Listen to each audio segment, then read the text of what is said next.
Assalamualaikum warahmatullahi wabarakatuh. Salam hangat sahabat. Berjumpa lagi dengan saya Syifa dalam suluk motivasi dari Saung Santri Inayatullah. Tetap sehat, terus semangat, dan jangan mengeluh ya. Sahabat, terkadang kecantikan, ketampanan, kekayaan, atau apapun yang ada di dalam diri kita yang kita miliki dan menjadi suatu kelebihan dalam diri kita yang diberikan oleh Allah Subhanahu wa taala merupakan ujian utama yang harus kita hadapi. Walaupun terkadang kita tidak membanggakan itu semua. Kali ini kita akan membicarakan tentang kisah Nabi Yusuf alaihissalam mengenai kerusakan akhlak daripada mukjizat-mukjizat Nabi. Kenapa? Karena pada zaman Nabi Yusuf alaihissalam dan sampai saat ini banyak sekali orang yang masih labil dan juga tidak konsisten. Paginya seseorang itu jujur, tetapi sore harinya dia berdusta. Banyak juga orang sekarang ini paginya tulus, tetapi sorenya menjadi orang yang khianat. Maka dari itu Rasulullah SAW pun pernah bersabda, seseorang pada pagi harinya beriman, tetapi sorenya telah menjadi kafir. Hadis riwayat At-Tirmidzi.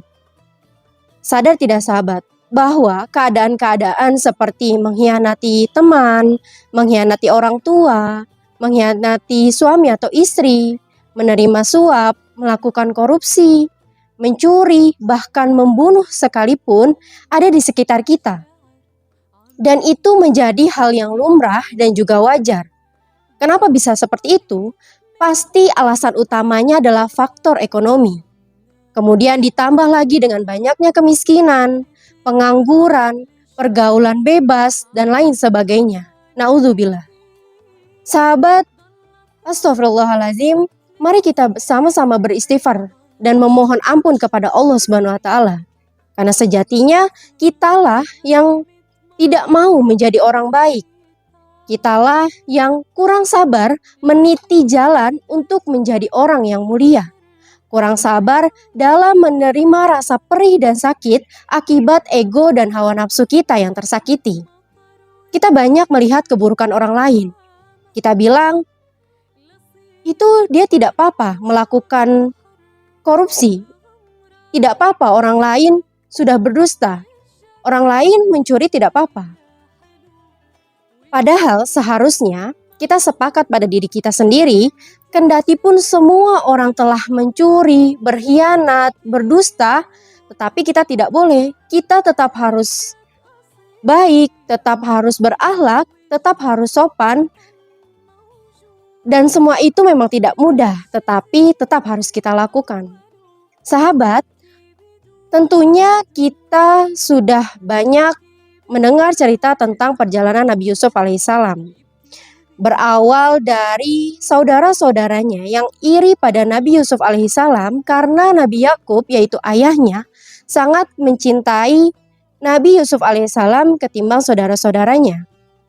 Dan itu membuat saudara-saudara Nabi Yusuf berkeinginan untuk menjahati Nabi Yusuf sehingga menceburkannya ke dalam sumur lalu meninggalkannya. Betapa sangat buruk akhlak ini. Saudara menyakiti saudaranya yang lain.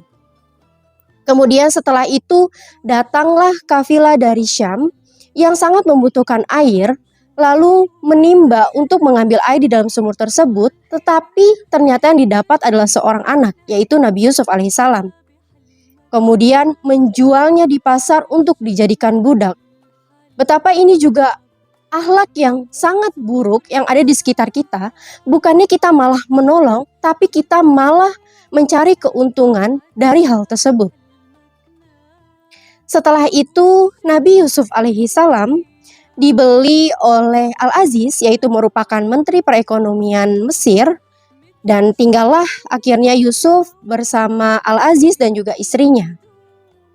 Dan disinilah ujian terbesar Nabi Yusuf alaihissalam yang dituduh berzina dengan istri Al-Aziz, yaitu Zulaikha, yang membuatnya masuk penjara.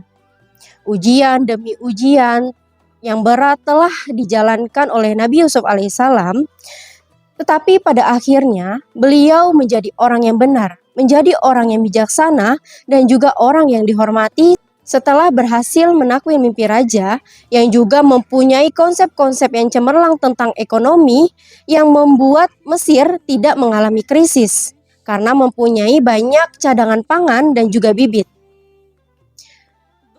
Allah berfirman di dalam Al-Quran surat Yusuf ayat 55, A'udzubillahi minasyaitonirrajim, Qala ja'alni ala khazainil ard, inni hafizun alim, Shadaqallahul azim. Yusuf berkata, jadikanlah aku bendahara Mesir, karena sesungguhnya aku orang yang mampu menjaga dan juga berpengetahuan.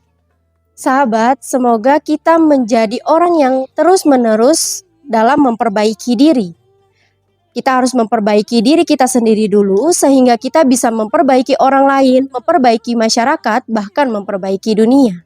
Semoga bermanfaat. Wallahu a'lam bishawab. Assalamualaikum warahmatullahi wabarakatuh.